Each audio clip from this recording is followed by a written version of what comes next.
Central university భూముల విషయంలో తెలంగాణ సర్కార్కు సుప్రీంలో ఎదురుదెబ్బ తగిలింది.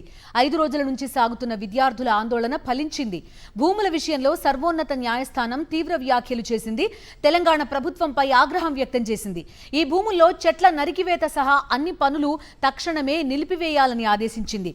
సుప్రీం తీర్పుతో యూనివర్సిటీలో పండుగ వాతావరణం ఏర్పడింది. హైదరాబాద్ కేంద్రీయ విశ్వవిద్యాలయంలోని 400 ఎకరాల భూమిలో పెద్ద ఎత్తున చెట్లు నరికేశారనే ఫిర్యాదుపై సుప్రీంకోర్టు విచారణ జరిపింది. విచారణ సందర్భంగా జస్టిస్ బిఆర్ గవాయ్ తెలంగాణ సర్కారుపై తీవ్ర ఆగ్రహం వ్యక్తం చేశారు.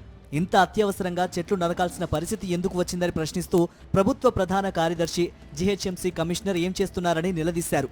పర్యావరణ విధ్వంసంపై సుప్రీంకోర్టు ఉత్తర్వులు ఉన్నప్పటికీ ఎలా చేస్తారు? చట్టాన్ని మీ చేతుల్లోకి తీసుకుంటారా అని ప్రశ్నిస్తూ అవసరమైతే సీఎస్పై తీవ్ర చర్యలు తీసుకుంటామని కూడా హెచ్చరించింది.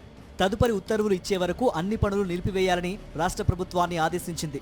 ఉల్లంఘనలు జరిగితే సీఎస్దే బాధ్యత అని కూడా సుప్రీంకోర్టు హెచ్చరించింది. హెచ్సియు భూములపై తెలంగాణ ప్రభుత్వం వేసిన కమిటీ నుంచి జీహెచ్ఎంసీ కమిషనర్తో పాటు పలువురు అధికారులను సుప్రీంకోర్టు తొలగించింది.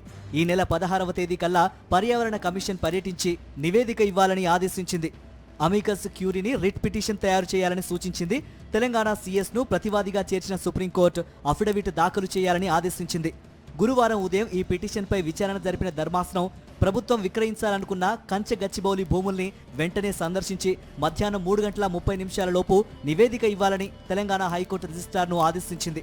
విచారణ సందర్భంగా 30 ఏళ్లుగా భూమి వివాదంలో ఉందని, అటవీ భూమి అని ఆధారాలు లేవని ప్రభుత్వం తరఫు న్యాయవాదులు కోర్టు దృష్టికి తీసుకువెళ్లారు. అయినప్పటికీ పర్యావరణ విధ్వంసాన్ని చూస్తూ ఊరుకోబోమని సుప్రీంకోర్టు తేల్చి చెప్పింది. 400 ఎకరాల్లో అన్ని పనులు నిలిపివేయాలంటూ సుప్రీంకోర్టు ఇచ్చిన తీర్పుతో సెంట్రల్ యూనివర్సిటీలో విద్యార్థులు సంబరాలు మిన్నంటాయి. జోరున వాన కురుస్తున్న ఆటపాటలతో విద్యార్థులంతా తమ సంతోషాన్ని పంచుకున్నారు.